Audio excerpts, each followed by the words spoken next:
Good evening, everyone, and welcome to the Wednesday, May 15th, 2024, 5:15 regular Planning Commission meeting. The meeting will now come to order. Remotely joining AB 2449, Commissioner Leon will be joining us remotely and will be given the opportunity to make an announcement. Yes, thank you, Chairperson. I will be joining remotely due to just cause circumstances under AB 2449 due to contagious illness. Thank you. Thank you, Commissioner Leon. Tonight's invocation will be given by Ms. Musayeb, and the Pledge of Allegiance will be led by Mr. Flores.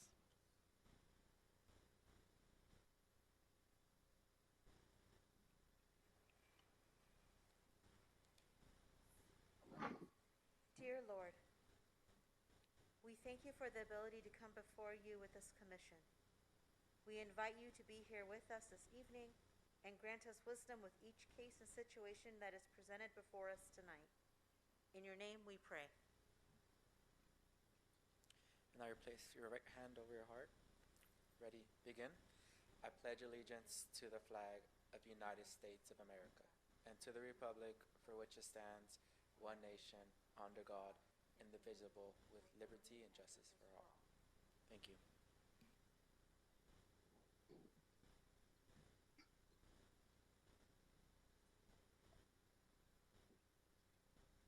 Commissioners, please announce any item you're recusing from due to a conflict of interest prior to the item being heard. Secretary, will you please conduct a roll call of the Planning Commission? Sure. Good evening, Commissioners. Commissioner Boado, Present. Commissioner Leon, Present? whom is joining us remotely for the first time within the calendar year under AB 2449 due to an illness, and Commissioner Mendez, Present.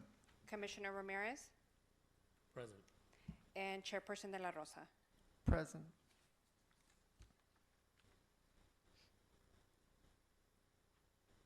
So staff is requesting to continue item number 2 on the agenda to the next Planning Commission meeting scheduled for June 19th, 2024.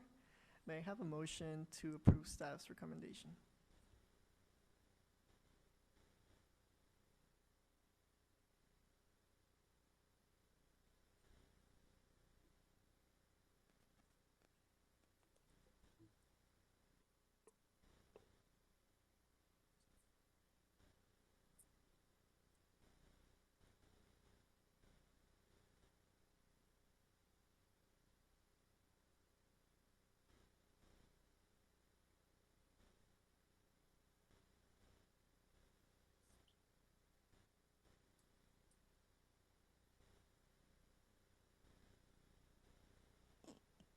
Do we want to proceed with the motion?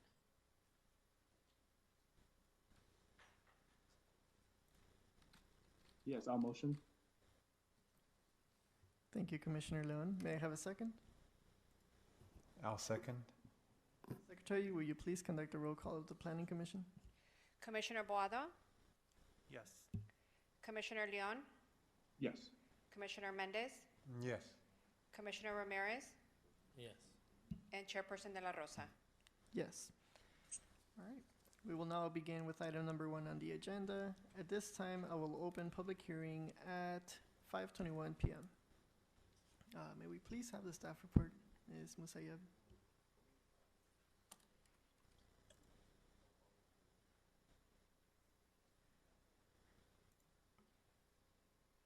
Yes, one moment.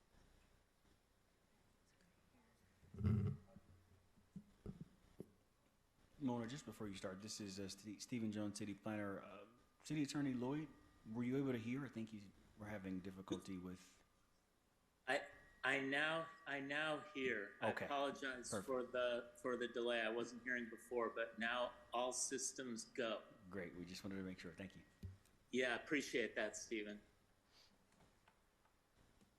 Thank you. Good evening, Chair, Commissioners, fellow staff, and public.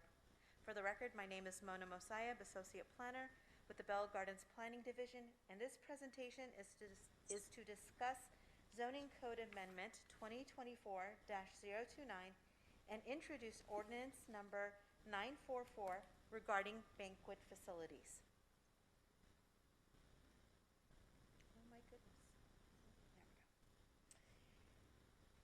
Staff recommends that the Planning Commission determine the project categorically exempt based on the common sense and policy adoption provisions of the California Environmental Quality Act, also known as CEQA, pursuant to the state CEQA guidelines.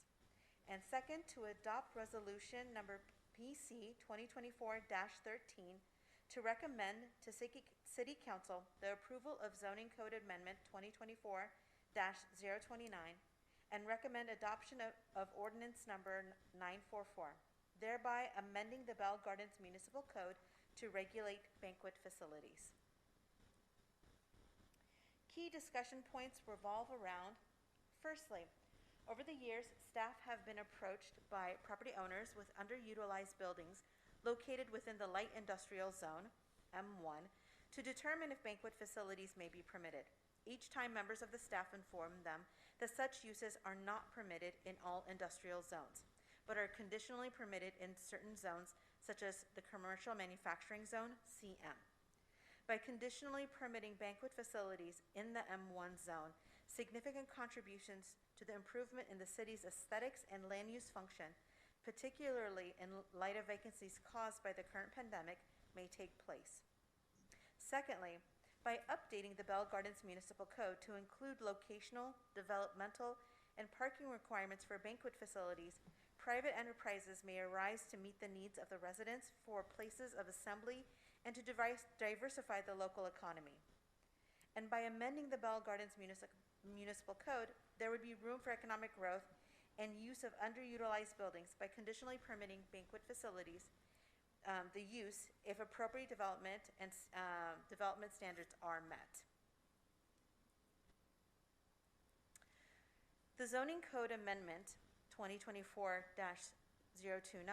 proposes to amend the Bell Gardens Municipal Code Title V, Business Licenses, Regulations, and Taxes, and the Title IX Zoning Code to clarify the business regulatory permit definition, add banquet facilities as a conditionally permitted use within the M1 zone, and amend the development and parking requirements associated with assembly use citywide to expand choices for private investment and economic development. There are 4 highlighted aspects of the amendment introduced in ordinance number 944.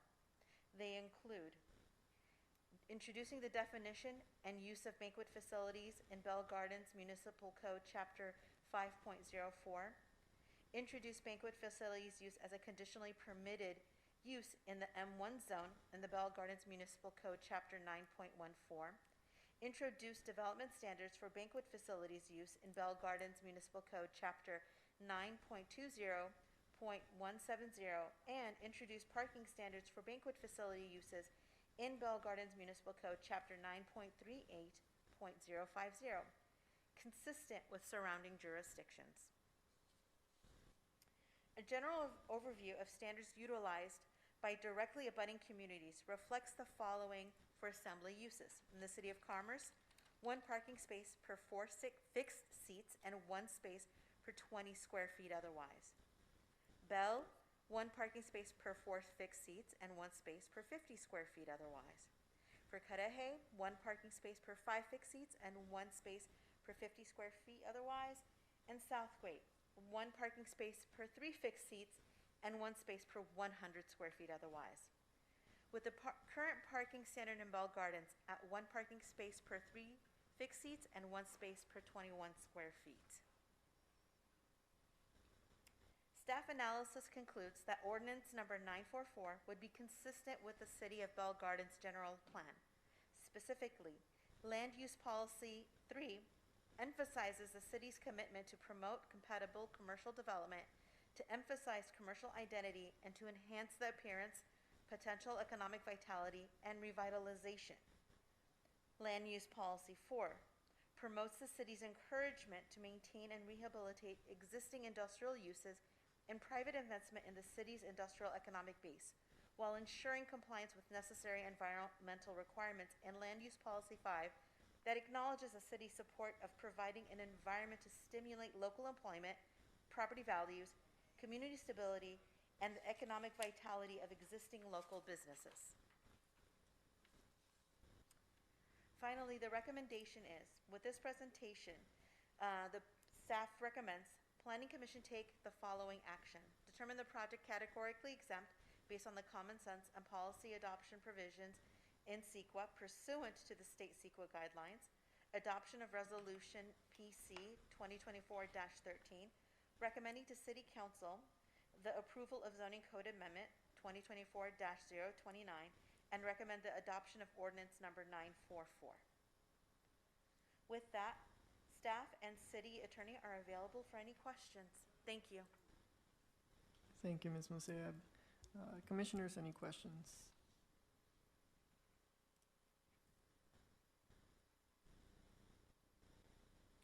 And Chair, if I may, just a reminder, we talked about this briefly at the last meeting. Every body, city councils, planning commissions, it's always confusing how to make a motion to approve. So all it takes is for someone to say, motion to approve the recommendations stated on the agenda. And then you don't have to read the whole thing. It doesn't require any of that. Motion to approve as stated on the agenda, and then, of course, a second and a vote. Thank you. Thank you so much.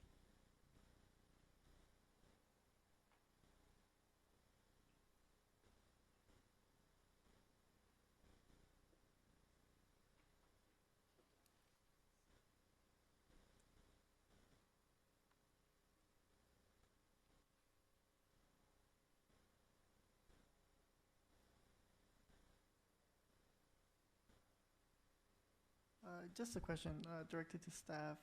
What are the specific conditions for banquet facilities in the M1 zone to mitigate potential impacts? Like, what are the conditions for the permits to be, how should I say this, so that a property in that zone could be utilized, for that purpose?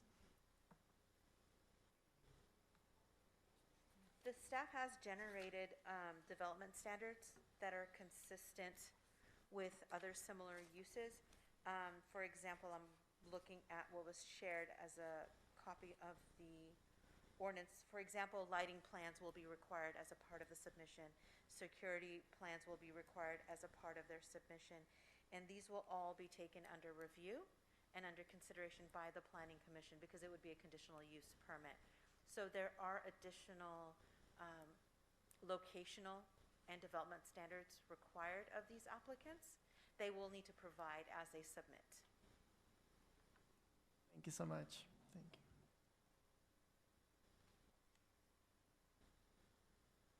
I do have a question. Do we know where, or at least, do we have a map of the M1 zone handy?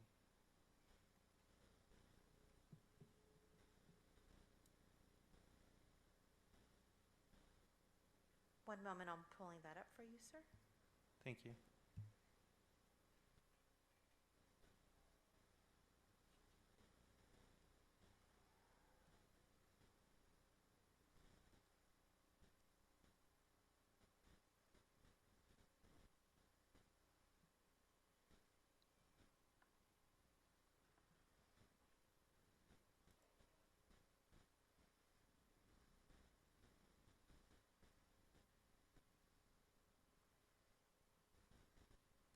The M1 zone is this blue shaded area, the darker blue, if you will. So it runs along the southeast portion, and then some portions of Clara Street, and then along up Scout, and this portion here. The CM zone is what you see as the lighter blue. So those would be the affected M1 areas. Oh, there we go. So I guess it's showing more of a dark blue here. These, Sorry. yeah. Where does the N and begin? Sorry. So for this portion here on Clara, the blue, it picks up again here and moves along Clara to the east. And you have Scout, it moves up here to Scout, this area here. Then also down in this area here. Is that Garfield? Sorry, I just can't read. Yes, yes, yes. That major cross street This right there, major Garfield. street coming down is Garfield. Got Here, it. let me zoom in, I'm so sorry. There we go. Yes, this is Garfield, and this down here is Shoal Street. Okay, thank you. You're Appreciate very welcome. I wanted to ask if there's any fiscal impact on the city's end that we should take into account.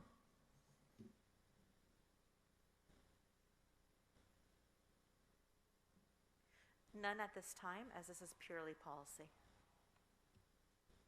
Thank you. And then this is Stephen Jones, City Planner. In any event, when we do bring conditional use permits before the Planning Commission, there are application fees associated with it. Like, cost recovery isn't 100%, it isn't even close, but there is some degree of cost recovery, or excuse me, cost recovery for staff time. So as they process, there is a fee, and any other administration or enforcement or implementation of an ordinance comes through staff time that is already accounted for, because we're already looking at the zoning code. We're adding to it, but there's already provisions for bank facilities, just not in M1. So we'd be adding, but at the same time, with cost recovery from fees, as well as the normal course of work that already occurs, the fiscal impact is minimal, but it's not something that we, at this point, would overanalyze. I have a question for staff. Regarding the parking situation in those M1 zones, was the availability of street parking taken into account when calculating how many parkings per square feet? Staff does not include public parking. Follow-up question, regarding the utilization of the space and for efficiency, do you find that the requirement for parking allows for upward building to better utilize space? Or are we trying to, because of the, you know what I mean, like if we have a banquet down the stairs and, you know, office building on top, is this, are we limiting the, you know, the buildings to just being a one floor and not utilizing the space to the best of its abilities? For these types of application, what will be considered is a case by case, and what will be examined is a time that those businesses are in operation, so that, for example, if there's an office use, those office hours versus the banquet facility hours, what will be taken into consideration is if there's a conflict and how that conflict will be resolved by the property owner. So these are all the things that will go into the analysis of the proposal while staff is reviewing the conditional use permit application. It's not as though the site is a dedicated site. There can be multiple uses, but again, it's case by case. So I can't speak to a hypothetical at this point. I have one last question. It has to do with parking as well. He covered one of my questions. And to my understanding, it's one space for 3 fixed seats, right? And one space for per 21 square footage. My question is that space, could that be provided on-site on the facilities, or could they actually provide that parking off-site in a different building? Currently, as the code reads, I was just confirming, currently as the code reads for the Bell Gardens Municipal Code, it is permissible to have an off-site parking. However, the applicant for that business will have to go through extensive work because there will be a need for covenant amendments for those properties, so that there's a direct connection that should business owners change, circumstances change, it won't affect the banquet facility or the assembly area, because it's also going to be assembly area as well. So we wanted to make sure that we captured all possible uses. But yes, the potential is there for them to use an off-site parking location. Excellent, thank you. Thank you for the visual, Ms. Musayeb. In the in the zoning map, there were some zones that were categorized as parking buffer zones. Could you explain more in detail as to what that means? I noticed that some of these zones were surrounding the M1's location, so I just wanted to get more clarification on that.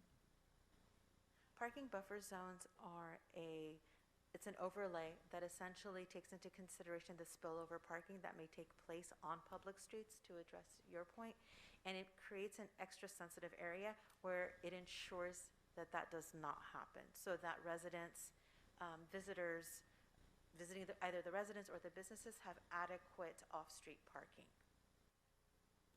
Thank you so much.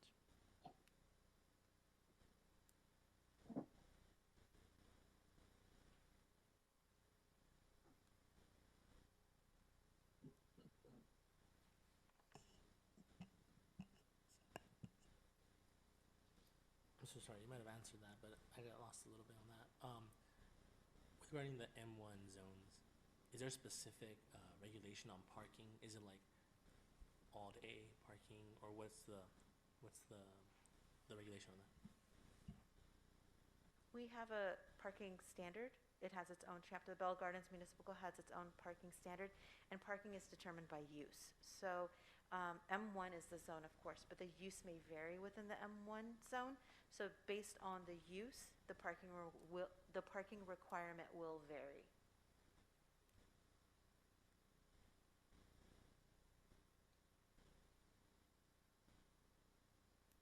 And one more thing, Mona, Stephen Jones, City Planner again, can you clarify that the spaces that we're proposing, are they increasing or decreasing? Because right now we're saying 1 for 3 fixed seats, but I think we're proposing a slightly different calculation for banquet facilities.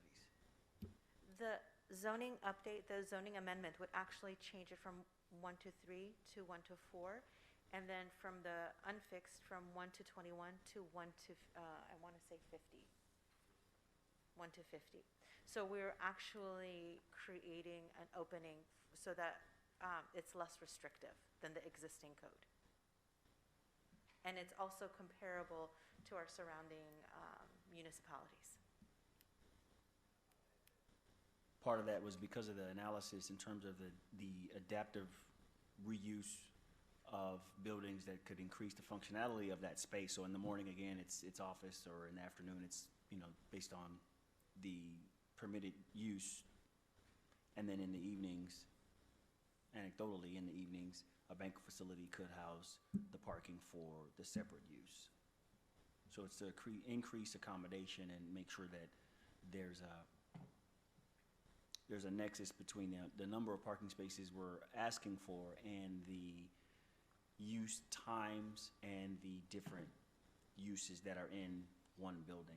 And that's also in response to the state's legislation. AB 2097 actually limits and constricts jurisdictions from requiring a minimum amount of parking within a high-quality transit corridor. And with the size of the city, it's the likelihood that, if you looked at the zoning map again, the likelihood that most of those M1 zone properties are within that high-quality transit corridor could increase. So in order to offset that restriction from not being able to require a minimum amount of parking for certain projects across the board, we increase the accommodation so that folks are more likely to provide that parking because it's going to be an issue.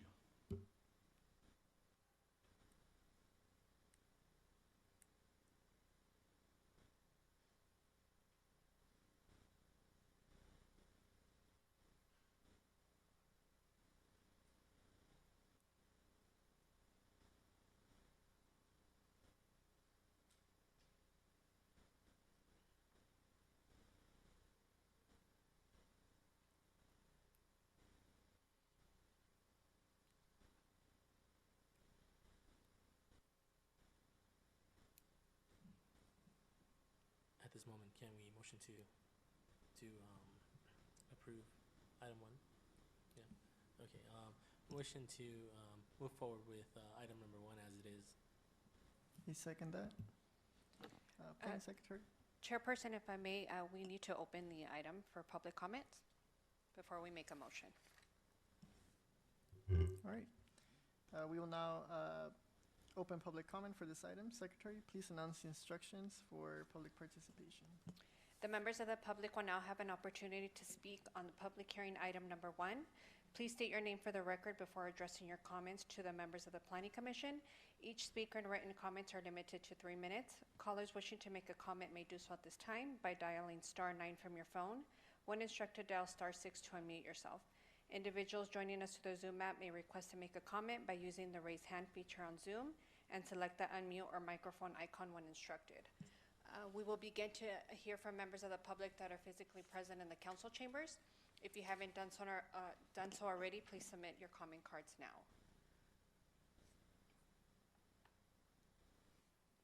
And Chairperson, we did not receive any comment cards for this item, and I can go ahead and see if there's anyone in the chat line that's wishing to speak. Perfect. And it looks like we do not have anybody wishing to speak on this item. All right. Thank you very much. If there are no objections by the Planning Commission, I will now close public participation. And commissioners, if there are no further questions, may I have a motion?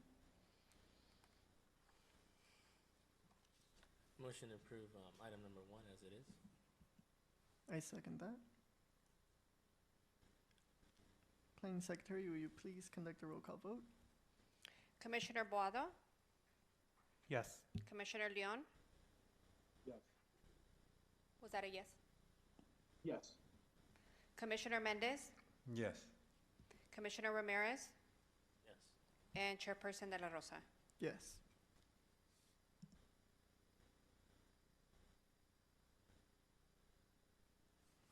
Okay, public comment is now open for items listed on the Planning Commission agenda. Secretary, will you please announce the instructions for public participation? The members of the public will now have an opportunity to speak on agenda items. Please state your name for the record before addressing your comments to the members of the Planning Commission. Each speaker and written comments are limited to 3 minutes. Callers wishing to make a comment may do so at this time by dialing *9 from your phone. When instructed, dial *6 to unmute yourself. Individuals joining us through the Zoom app may request to make a comment by using the raise hand feature on Zoom and select the unmute or microphone icon when instructed. And we will begin to hear from members of the public that are physically present in the council chambers. If you haven't done so already, please submit your comment cards now. And we did not receive any comment cards for items on the agenda, and I will go ahead and see if there's anybody in the chat line. And it looks like we do not have anybody on the chat line.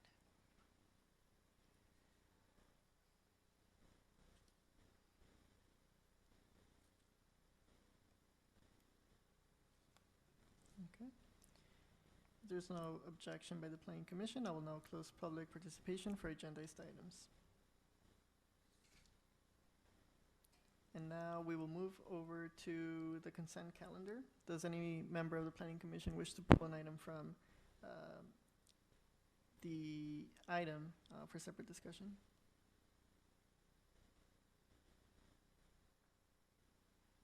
If not, I will place a motion to approve item number 3 on the consent calendar. I second. Planning Secretary, will you please conduct a roll call vote? Commissioner Boado? Yes. Commissioner Leon? Yes. Commissioner Mendez? Yes. Commissioner Ramirez? Yes. And Chairperson De La Rosa? Yes. Planning Secretary, will you please announce discussion item number 4? Sure. It is staff's recommendation that the Planning Commission by motion organize and select a chairperson and a vice chairperson at this time. So I will now go ahead and open the floor for nominations for the position of chairperson. Excuse me, Chair De La Rosa, may I? This, if I may, just to describe another suggestion about how this plays out, because again, at many council meetings and planning commission meetings, I've seen the members struggle with how formal it has to be, and I've even seen some meetings where they first take a where the body first takes a vote on a nomination and then takes a second vote on a appointment.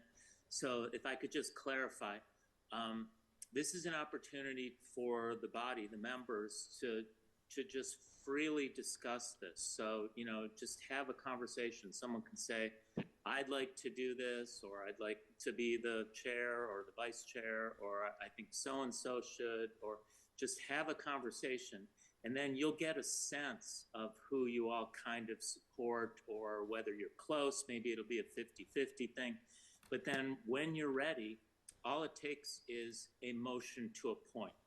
So it would just be, I make a motion to appoint so-and-so as the chair, as the new chair, and then one vote.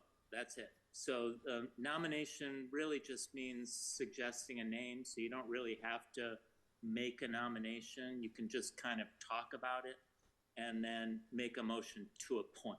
That would be the official action. So that's all. Thank you. Thank you so much, Lloyd. So, for example, someone would place a motion to nominate so-and-so, and we would have a second, and would there be a roll call vote on that as well? There would be a roll call vote on that. But I recommend first talking about it so that you don't have to go through then the embarrassment of everyone voting no, you know? Because you'll through talking about it, you'll kind of have a sense of which direction you're leaning. Right. Thank you so much.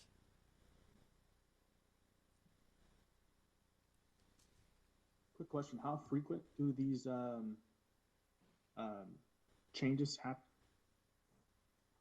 That's a good question. No, maybe that's a good one for Erica. That would be in the bylaws. Per the bylaws, we do it once every 12 months in the month of May. Okay, thank you.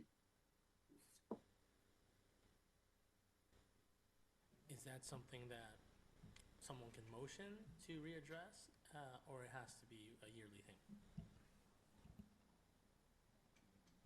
It's per the bylaws, but you can change it. Go ahead. That's So- right. Stephen's correct. You could change it. However, if it was a change to the bylaws, that should be agendized.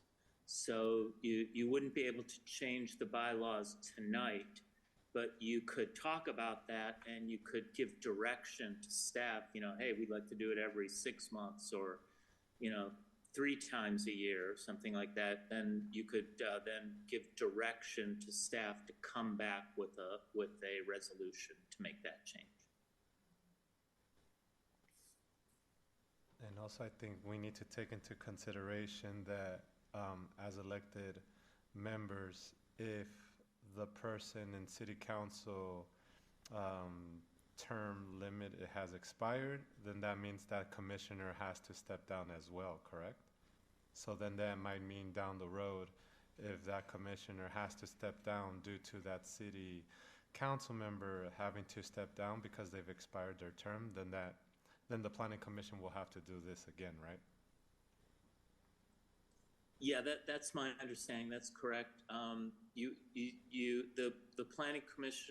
The planning commissioner would not automatically be terminated, but the new incoming council member would be able to appoint a new one. And just to provide a little bit more context, in case we didn't already, the reason we're just now doing it is because, well, it's May, but we did it in November or December of 2023 because of a vacancy here for that pretty much same situation. And we don't have a vice chair right now because of that same situation. Well, not really that, we just had it vacated. But so yeah, we've been meaning to do this for a while, and the situation happened so that city council member left and the appointment was made, also left, and then there was another vacancy, so we're due.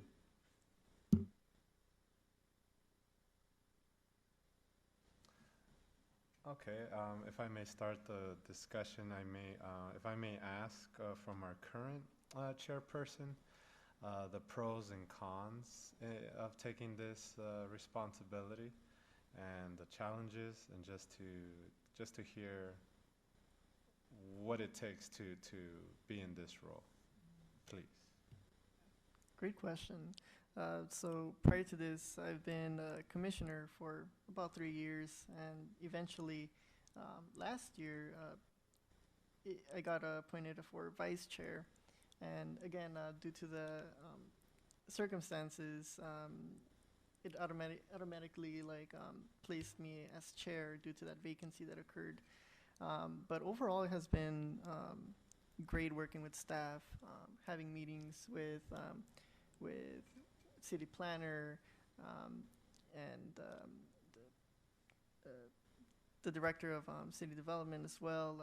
It's all been great and all, like communicating with city staff and getting more insights and nitpicking the agenda items and essentially getting a clear, concise, broken down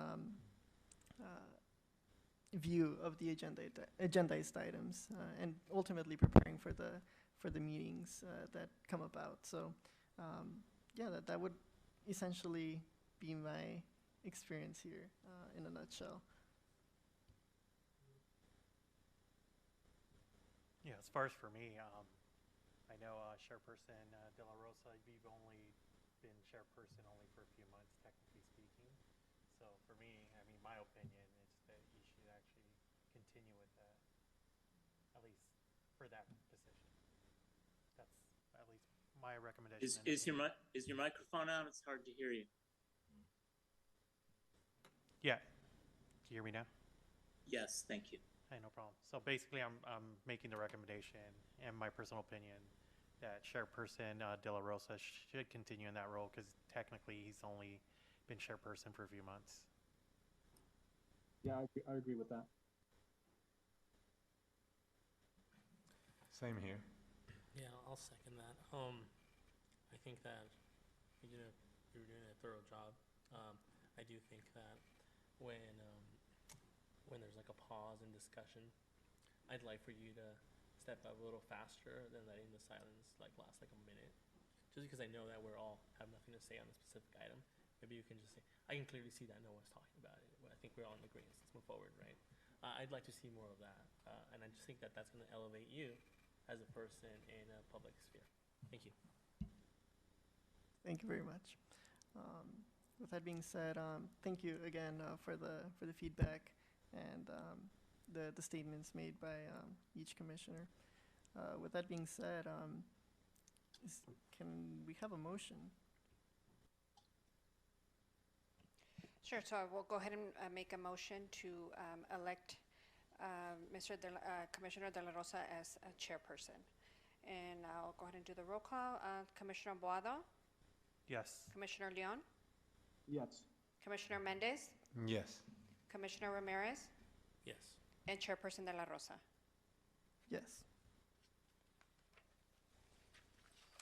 Okay, motion passes. So I will now go ahead and open the floor for the discussion to nominate for the position of vice chairperson. Yes, would either Gustavo or Oscar be interested in that role?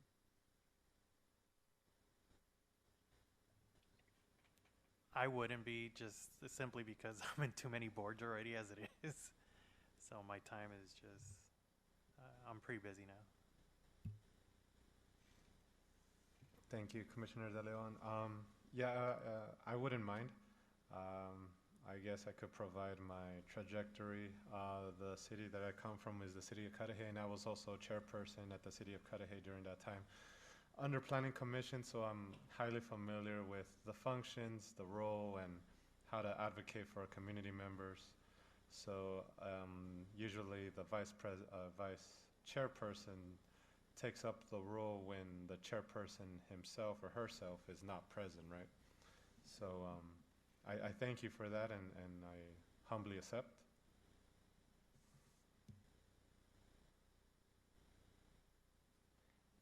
All right. I would like to place a motion to appoint Commissioner Mendez as vice chair. I second that motion for Gustavo. Planning Secretary, will you please conduct a roll call vote? Sure. Commissioner Boado, Yes. Commissioner Leon, Yes. Commissioner Ramirez, Yes. Vice Chairperson Mendez, Yes. and Chairperson De La Rosa. Yes. Okay, congratulations.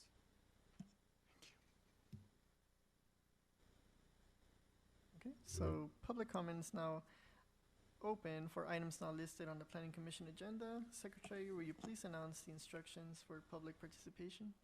The members of the public will now have an opportunity to speak on items not listed on the Planning Commission agenda. Please state your name for the record. Each speaker and written comments are limited to 3 minutes. Callers wishing to make a comment may do so at this time by dialing *9 from your phone. When instructed, dial *6 to unmute yourself. Individuals joining us through the Zoom app may request to make a comment by using the raise hand feature on Zoom and select the unmute or microphone icon when instructed. We will begin to hear from members of the public that are physically present in the council chambers. If you haven't done so already, please submit your comment cards now. And we did not receive any comment cards for items not listed on the agenda. I will go ahead and see if there's anybody in the chat line wishing to speak. And it doesn't look like we have anybody in the chat line, Chairperson.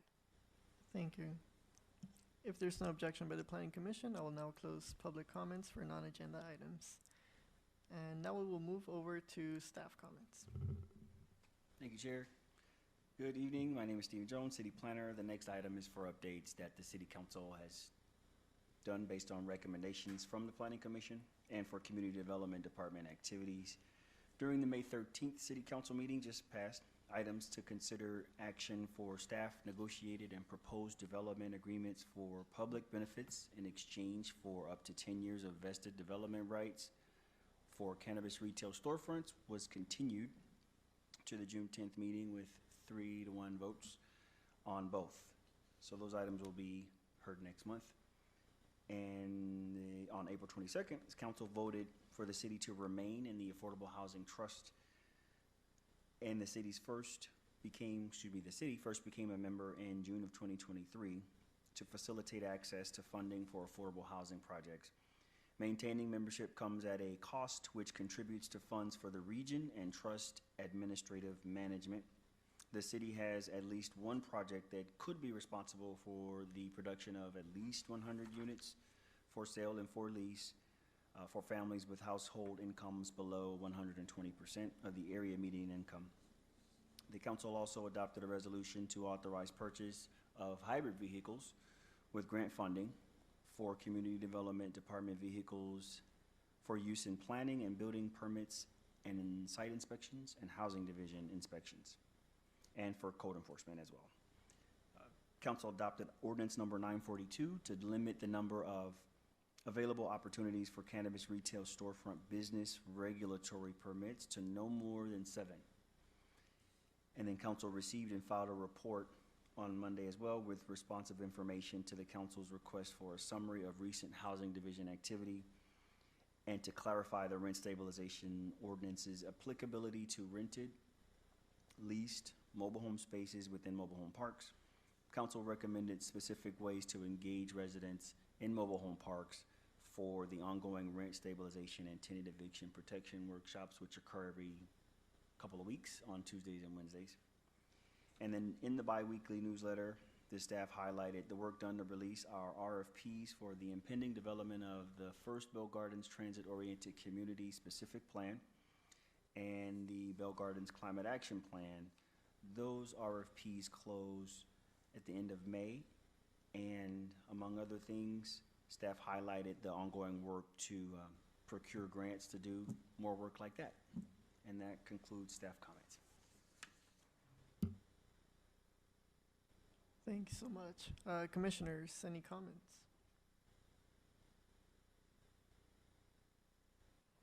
If not, and if there's no objection by the members of the Planning Commission, I will now adjourn the regular Planning Commission meeting at 6:01 p.m.